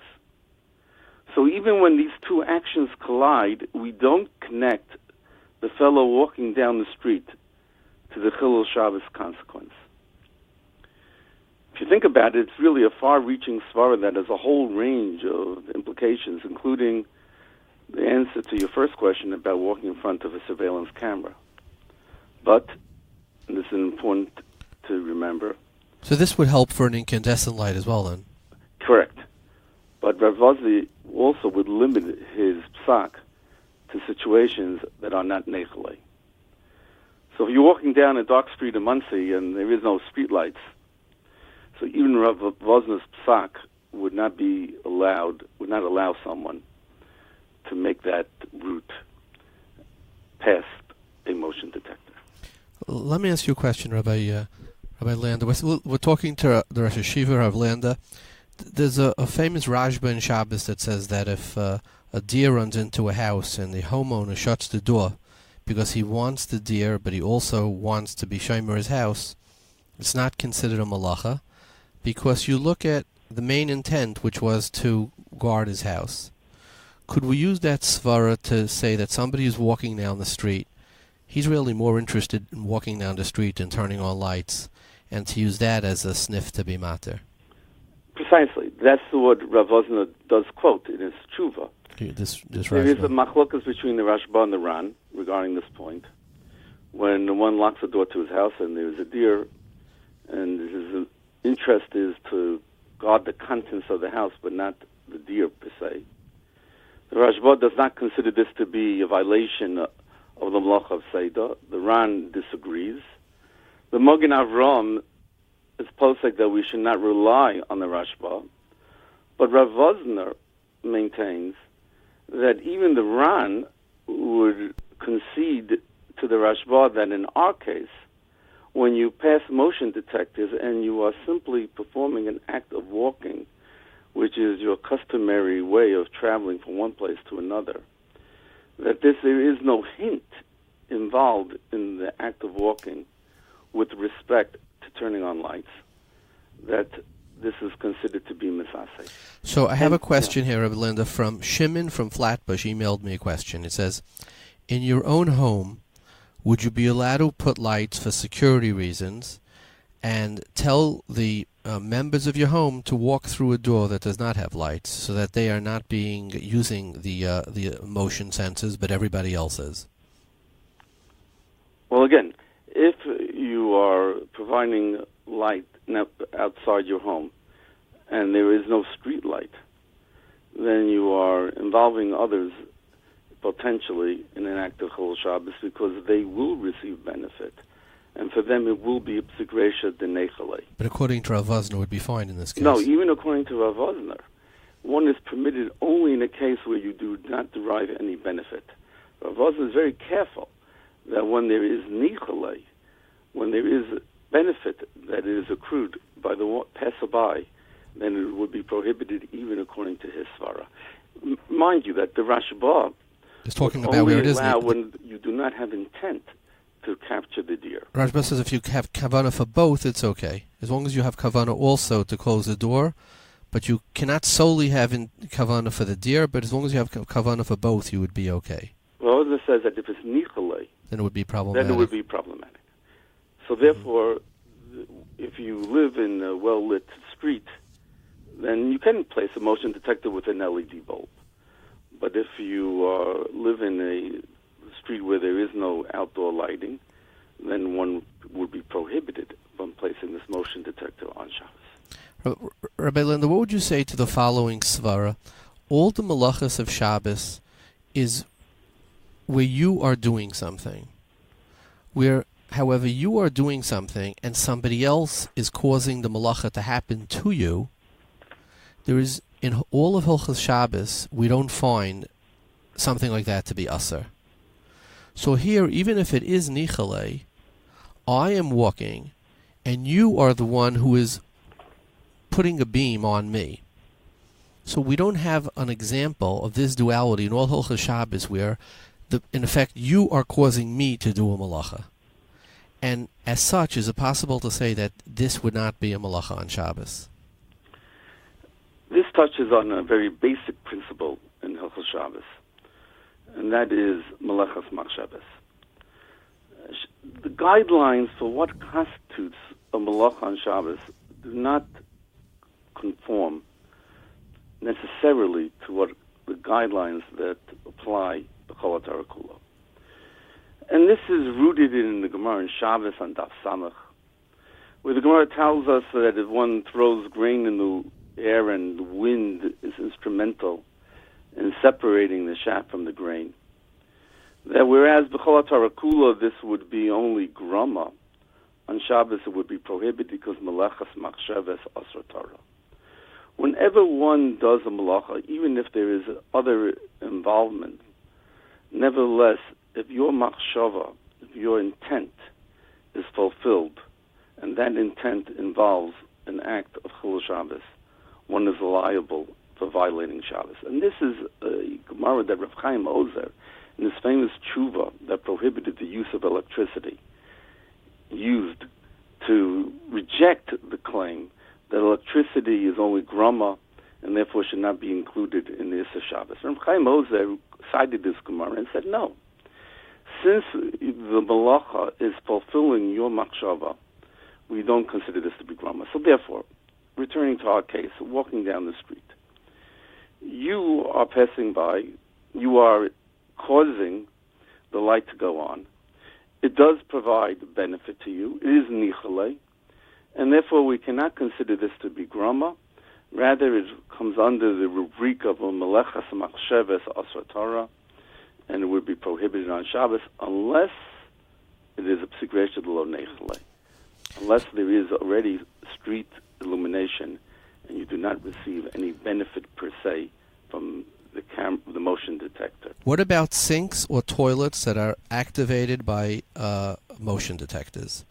Today, you go to a hotel or a hospital, the bathrooms are manipulated with electric eyes, and the shaila is a very, very severe shaila. Let me tell you what Rav Belsky paskined.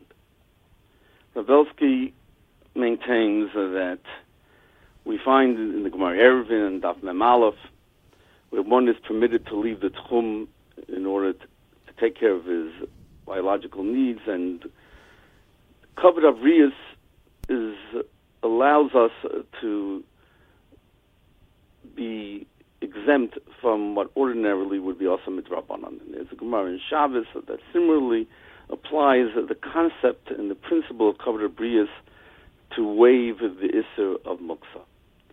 So Rabelsky maintains that if one goes to a bathroom and there is no other bathroom nor the restroom available, then one is permitted to use a bathroom because we're dealing with an Issa Drabanan. There is no Havara Midaraisa, there is no glowing filament.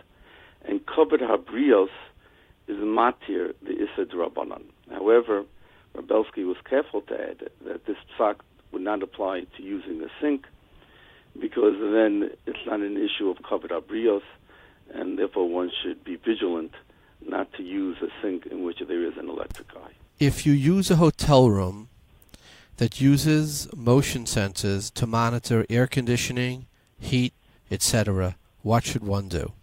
This is a question that also has become a very commonplace today. Here we're dealing with several other issues that may allow for leniency. There is a concept in halacha of sofek psikresha, where one is unaware of what causation he will precipitate. He doesn't know if he walks into the room whether the thermostat will be affected, whether there will be a change in the air conditioning or the heat. It has to reach a certain point for the air conditioning or the heat to kick in. So therefore, the Taz and the Mishabura embraces the opinion of the Taz is that a sofek psikresha is not considered to be a dova hamiskaven, an act in which there is intent, and therefore one can provide a leniency in this case using the principle of sofek psikresha from the Taz and the Mishabura.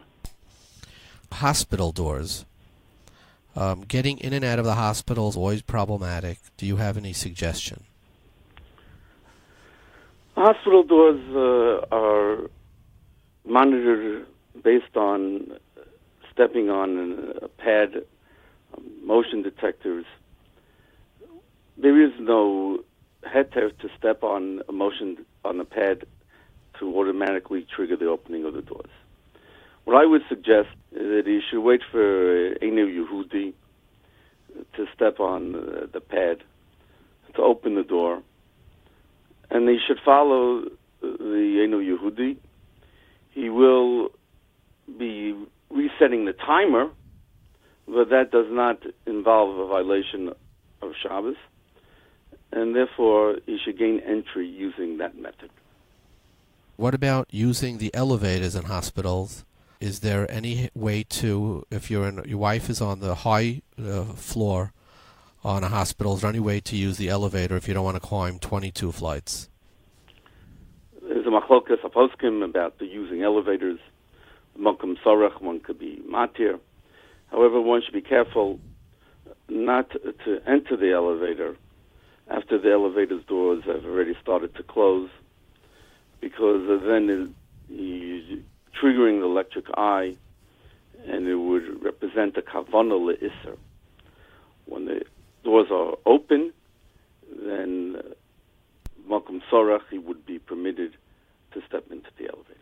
Well, thank you, Rav Doniel Lander, Rosh HaYeshiva of HaChaim. It's been a pleasure to have you. Thank you very, very much. Thank you very much, Rav David. We have on the phone with us from Chicago, Illinois, Rabbi Sholem Fishbane. He's the Kashrus administrator for the CRC. He was formerly a Rav in Buffalo, New York. He writes the Kashrus column for Yated. He writes extensively. Welcome, Rabbi Sholem. Shalom Aleichem. Good to be here. Thank you. So, Fishbane, it's vacation time. And let me pose a question. So I'm on vacation. I drink Chalav Yisrael all the time. Or maybe I only eat Hadar or Kedem. Honestly, I'm not in the kitchen that much, so I don't know the difference. Hechsherim. And now I'm in pick someplace I'm in Italy. I don't know. Pick some part of the world. I'm in the Rocky Mountains, and over here there's none of my I don't see any Hadar. I don't know if anybody in Yellowstone Park is they have maybe at a supermarket there. They don't have Hadar or Geffen or Ungers, etc. And I want to eat just CRC. And for me, I only eat Hamish Hechsherim. I don't need OU. Or alternatively, I want to drink milk. that's not OU, that's not Chalav Yisrael, or alternatively, there's no bread with that's Pas Yisrael. So the question is, what do I do on vacation? Am I allowed to, quote unquote, have lower kashrus standards on vacation, where I don't have anything else to eat? That's the question we're tossing at you. You know, you kind of asked three questions. You asked about Chalav Yisrael, you asked about Pas Yisrael, and you asked about Hechsher. So, you know, being on vacation obviously doesn't mean being on vacation from Yiddishkeit and from halacha, right? We all agree with that. But the question is within churmas, like in halacha many times you find when Rav Moshe wrote his Shuvah in the Geya Chalav Yisrael, he talked about where it's matzah, where it's possible to, you should be on Bal Nefesh Machmer, it depends where you are. So, firstly, just if a person's on vacation for a week, to say that that's called a Zman where you don't have to keep Chalav Yisrael, that's hard to understand. You know, you make do. It would be hard to find a Hechsher if a person goes away for a week. On top of that, let's just talk about for your non-Chalav Yisrael drinkers. What about, you mentioned, let's say, going to Italy? This is a very common question. If a person, but what about when you go to these countries where you don't even have Rav Moshe's Hechsher? And because, or you're not sure if Rav Moshe's Hechsher, who says there are non-Sahara in these countries? So we at the CRC have done extensive research, and we've actually broken down the countries. You know, the U.S. government rates different countries on how good they keep the laws, how good people listen to them, how strong the government's involved. So if there is a law, you can only sell milk called something called milk that comes from a cow. Can you believe the government? So that's a good start for us to understand. So Bekitzer, a place like Italy or most of Europe, you don't have a problem. But when you get into Mexico, when you get into China, when you get into India, I mean, we can spend a whole hour of David on talking about what goes on in India. It's a fascinating, because there is at least one Hechsher that does allow milk products from India, because they say that, Rav Moshe would definitely answer. But we hold like the Pri Chodesh. And Kol Zman, camel milk, which is common there, is more expensive than cow milk. That's okay with us. So they'll give a Hechsher. Rabbi Fishbane, Rabbi Fishbane, let me interrupt you. Please. Rabbi Moshe writes in Igros Moshe Yeridei Chelik Beisim and Lamed Hey, and I'll quote his exact language. And in different places, he does write different things. When he writes about drinking, or let's say something that has an OU, or rather where the government gives a standard on it, he says, "Aval b'mekaymes harachaykes, distant places, she'ain sham companies michalav Yisrael re'eu, with Chalav Yisrael, v'hu davar kashem ha'od lahasig Chalav Yisrael." Let's say in Yellowstone Park.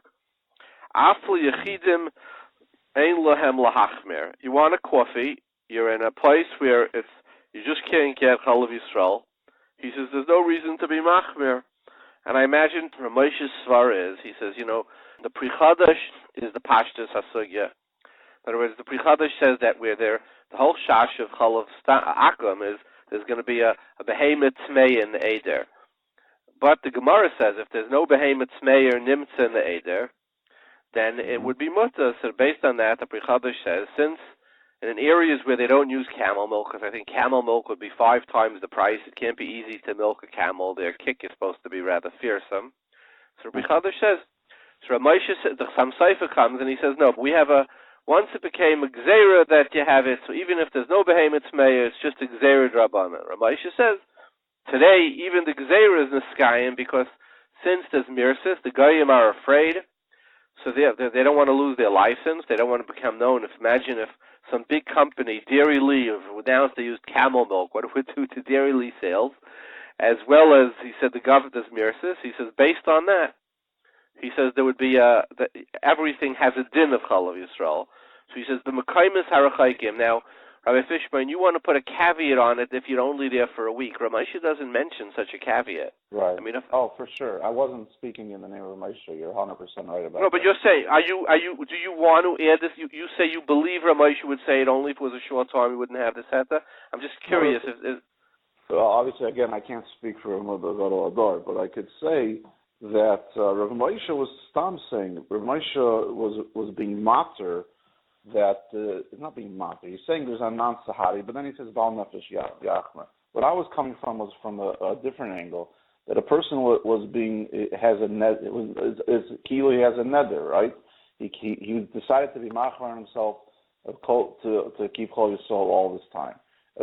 So now to break that nether, you have to be matzor nether. In other words, it's a different getter than what Rav Moshe is saying. Rav Moshe is right. Rav Moshe is saying anan sahadi, so there's no gzeira today. And obviously, the some people say like some sofer. We're not getting to the whole Chol Yisrael sugya, but if a person goes away for a week, it could be as a different din of a nether. I don't know if I was talking from the aspect. So let him make do for a week. And there are many of the mashkichim that do travel. As I said, we travel around the world. So when it comes to Erev Rosh Hashanah, they sit down. They say, "Listen, I know it's going to be this year, and I know we're doing a lot of traveling. So I want to make, my Torah Sadarim will include the Chol Yisrael and the passages or whatever I could do." So they have it in it beforehand. Yeah. So let's talk about somebody only eats from the local kosher bakery, and he goes on vacation again to Yellowstone Park or to Italy or something, and there's bread there. And he goes into the bakery, and he says, "Do you use any animal fat?" And they look at him. They say, "We don't use any animal fat. There's no lard. It's not used anymore, etc." Or maybe it has an OU, but it's paspalta. What do you do then? Well, those two different shots. I'm throwing you, Rabbi Fishbane. When you have the expert on the phone, you throw him every possibility, right? That's why you make the big bucks. Thank you. So obviously you can't buy it without a hechsher. There's so much that goes into making bread that it's not just about do they use lard today, but there are so many different parts that they put in to make the bread rise, and there's a long list. You'd be shocked to see what goes into bread and how far back. So bread for sure needs a hechsher. But the second Shiloh Pas Yisrael. Wait, but let me interrupt you, Rabbi. Yeah. When I was in England, I remember traveling through Europe when I was a young boy. Shouldn't say a long time ago. Me and a friend of mine decided we wanted to go see the Kvarim in Poland and in Europe. This is we're still under communism. So I went to a Rav in Europe, and he says, "Yeah, here in Europe we buy it's called Wasserbreiten." He says if it's the that they made like the bread, it's like a hard, particular, like a crust type of a bread. He said it's called Wasserbreiten, and in Europe that's what we eat. We go to a regular bakery and we buy it. This happened 30-some years ago. So it seems there are French bread. There are breads that are known that they don't put a lot of ingredients. These artisanal breads that aren't meant to last for a month. Has that changed since when I was a bacha? You're touching on a subject that we can speak for hours on, and that is the general subject you're touching on is the fact that when you go especially in Europe, we are so blessed here in America, and we have to thank the Rabbi Sholem for everything, including the fact that companies run to us in order to get a hechsher. We sit in our offices and we at the CRC, we don't solicit companies. That's not how we operate. Baruch Hashem, the companies come to us. So therefore, we were able to say, obviously you don't buy anything like that without a hechsher. But there are places in the world, whether, it stems from anti-Semitism, whatever it is, that they don't want to put the hechsher on the packaging. There's been a lot of studies on this, and a lot of that is taka in certain parts of Europe, where they can't, the Rabbanim of the community can't find kosher food for their people to eat. So therefore, they create, they go to the second, they create lists, they create research where they call the company and they talk to the company. Again, it's not a contract. We can talk in halacha a lot about if that works. If this person just answers the phone and they're not meshubah to tell you if they make a change. All of these things are a huge sugya, and we in Kashrus, frankly, deal with this all the time. The example you gave is when people go traveling overseas and they take these kosher lists from some of these European communities, those are b'diavad. Those no rabbis ever entered those factories, but that's the metzius over there. So, and specifically where you were in that area, the Rav, whoever told you looked into it enough to say that we're comfortable that's what's going on over here. That they have an eidach and bisur, and I can't argue with that. I don't know, but I could tell you that certainly in the commercial stuff, where these large factories that make all type of the dough conditioners are be'etzem a fatty base. The chehena, you mamish need a hechsher. Now the negei of the shayla of Pas Yisrael. So Pas Yisrael already in Shulchan Aruch it talks about that even if someone that has Pas Yisrael available, but Palter is better or it's cheaper, so there's much more we'll call a wiggle room, so to say, within halacha to go ahead and to purchase that bread out in Yellowstone Park. This is a shayla for our Rav. He's quoting the Mechaber in Kuf Yud Beis that Yesh Mi Shaimer V'Makim She'ein Palter Matzi Klal Mutter Afilu Shel Balabatim. Right, that in a place like you were saying, in a place where there is none, you can be saimach. If Makim She'ein Palter over there, you can use any bread that would have. Even if it was not Pas Yisrael and a Makim Rachik, the Shulchan Aruch already is mater. And by Fishbane, and why wouldn't you need to be mater neder? So Ken Zayin would be. I'm not saying otherwise. I'm just saying if you look within halacha, it seems that the halacha was it's different when the Mechaber Alain says before we were handling Moshe if Moshe was Mechadish the concept of a non-sahadi. And the Mela doesn't need, but over here the Mechaber Alain says it like he built it. In other words, when somebody, it's not a neder if you're practicing the laws of Kashrus. Whereas if you go, then could an argument be made? And I don't have an answer to this. That since Rabbi is saying that the chumrah of Chalav Yisrael is only where it's nimtza, but b'makim rachik it's not even a chumrah. Would that be similar to the case of the Shulchan Aruch? And you say, look, these are the laws of Kashrus, so it doesn't rise to neder. It's assumed you're going to do what the halach is. And if the halach is b'makim rachik, and I'm asking it just b'tayra shayla. Right, it's a great question. In other words, you understand the methodology here is that Rav Moshe, you want to say that Rav Moshe perhaps is saying pshat in the Mechaber, and Memela, then you'd be 100% right. But those that don't agree with Rav Moshe, the Cham Sofer and others, they'll say that's not pshat in the Mechaber. Rav Moshe is saying it even according to the Cham Sofer. He's saying even if it's a Gzeira, he says it has a din of Yisrael Rayeyu because of Mirsis. He's saying even like the Cham Sofer, that's Rav Moshe said. But those that argue on Rav Moshe, the Chasidim, they say that's not the pshat. I mean, Rav Moshe was the Gadol Dor. So that could rise to the level of neder. Okay. Right. But over here, the Mechaber Alain saying it. Everyone else is saying vos meint the Mechaber. There's the Mechaber Alain saying that's why. What would you say? Somebody who only uses Hadar and Ungers, etc. What can he on vacation use CRC and OU? What would you say? Listen, you're asking the CRC, so 100%. But does it rise? Does it rise to he established the Chumrah? He has.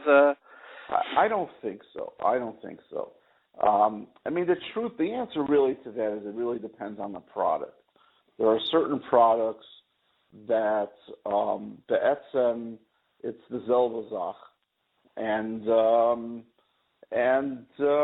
not saying they don't send it in mashgiach, but the chances for something being something that he would be eating that he wouldn't be sufficient with are not high. Then there are other things that taka, is very, very complicated, and some of these the Hasidish, the Hasidish Hechsher, whatever it is, they have certain policies. The muscle, one of the nice things the Hasidic Hechsherim do is they try not to take ingredients that came from a kosher trait plant that relies on maybe sakuladik koshering.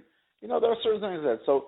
It's the answer is too vast and too great to get into the details now. But honestly, the OU and the CRC and some of the other national hashkachas top stuff, and there's almost no one that has the database, the research, the personnel that goes into one little ingredient, the amount of research and personnel and layers and layers of supervision on top of that. You can be 100% comfortable in eating like a parv or whatever it is. So, Rabbi Fishbane, this could really go on for hours, but in conclusion, you would say that milk, if it wasn't a neder, wouldn't be a problem, but if it is a neder, you would have to be mounted. You include it in your Taras Nedarim. It's your opinion. And I believe now that after you mentioned it, it triggered a memory of mine, and I actually found Ramosha says the same thing. Baruch Shekivanta L'Daita Agdoila. He says the same thing, that he says if you makabel it as neder, it would be a problem of being matir neder. He says it in a different shuva, and I found it while we were talking. Also, Chelik Beisim Alamed Hey later on in the shuva. Yamidin neder, he says if you makabel it as neder. He says bread would not be a problem because of the machaba. And you said things like eggs. In most cases, if you would ask them for the box, does come from a machine and it's OU, or a Hechsher wouldn't have a problem with bishul. And you don't think going down, you don't think a Hamish Hechsher or not a Hamish Hechsher rises to the level of neder, nor do you think that CRCRO you have to take second place in Hechsherim. Not at all. Yesterday I was in the airport and I was in the club. I wanted to see what I can buy to eat. So I saw they had packets of oatmeal. It didn't have a Hechsher, but so the flavored stuff, but you can't touch. A regular packet of oatmeal, plain oatmeal, does not need a Hechsher. So I was able to take a plain packet of oatmeal. They have hot waters directly from the machine. That there's no cooking with kalim shilas. So I made myself without milk, but it was great. Give us a quick list of a few things that you say you could use without a problem. So there's the oatmeal. There's the cut up fruit. Many times in these hotels also come in with a Hechsher. If you're out in the as you're going shopping and you want to buy, and they already you want to buy in a supermarket. You want to get salmon, for example. So it's relatively easy to buy a salmon, even though it's not a kosher. Or let's say you go to a supermarket and they sell those little cut up fruit in a bowl. So you can buy those if it doesn't have a Hechsher and there's nothing else to buy. You can buy that, and we can talk halacha, explain you why. But bottom line is you just need to know, can you? The answer is yes. Let me try to think of anything else. Well, salmon, you say the same thing. By salmon, would you have to take off kedei klipa? Would you assume that the knife, they're cutting the salmon, it's another piece that the first knife was klipa. The most if you want to truly be machmer, is do shifshuf on the spots where they may have cut it, which not klipa because there's no blia going in at all, but shifshuf. So if you're out there, I was just in the shop right in Monticello. So they have a separate kit of knives, and where they use just for the kosher customer. So salmon is fine because of both the color, and I guess you could check for fins and for scales on the skin, but the color. What else would you buy? Yeah. Give us another two things in closing that you would buy, and you say you're on the road. This is not a problem. What would it be? Let me think offhand. A certain. You go cut up. You go to a thing and there's nuts in the bowl over there, almonds, peanuts in a bar. Here's what I would say about that. Unflavored raw nuts are fine, and if it's just blanched or pasteurized, that's just a way of kind of killing any bacteria. That's also considered raw, and that's fine. The things that are roasted. Or boiled or cooked or canned or all that stuff, that means hashgacha. So raw nuts, you should be fine. Let's say you're out there and you want to make some popcorn. You can go ahead and buy raw popcorn kernels, that's okay. And you can even do it in your hotel microwave if you know how to do it. We didn't get into the whole microwave Shiloh, that's for another time. Yeah. So that's another thing you could get. Coffee, tea, all those other things. But thank you very much. Thank you very much for your time. My pleasure. Bye-bye. Let's go to the chosen winner of this week's riddle. regarding your first shiloh of how could everyone say shvachim on Trump? There's a lot of Israel Chanim. From that states in the first in halacha that if it's l'tzorich for l'te'elis that a yid can get out of it, it's not allowed Israel Chanim. And regarding the second question, that l'chayr has a past l'sachmoid later on that l'sachmoid needs a ma'isa, Sholem by Mekchum, so it's someone else's chayfet, and you get it from him. But l'sachmoid, in order to have a ma'isa of l'sachmoid eshes v'yecha, l'chayr once if the Baal is megarisher, so then it's not a chimur of eshes v'yecha. He didn't get eshes v'yecha. So on that, l'chayr, you could say very geschmack that Balaturim says on the pasuk of Lesana Berecha that what's the smichas of Lesana Berecha to Lesachmoid? Shlayachmoid Eshes Chaver v'yod by Eid Sheker Lem Shames Kadesh Yisrael. The lines of Sukkim, it looks like that it's talking about a chimur of when Eshes Berecha that Meis that his chaver died. Come to Chais, we're talking about someone who died, and on that, it's the war in the Sugyas and Yavamis, and then Hayam and Beis and Rashi and the Gemara. Rashi says the Bailam Mikri that it's the war that after Misa, technically he's still called a husband. Navas, the Torah is exactly that's master, and Misa is a master to marry someone else. From the Chayes, you can say Pasha that later have about Turim is learning that the Pasha is telling about Meis. So when he gave Meis, he's still called a husband, and that's where and when he takes her, when he's a Chayver Eshes V'Yecha, and then he takes her. He is the Meister of Eshes from Eshes V'Yecha.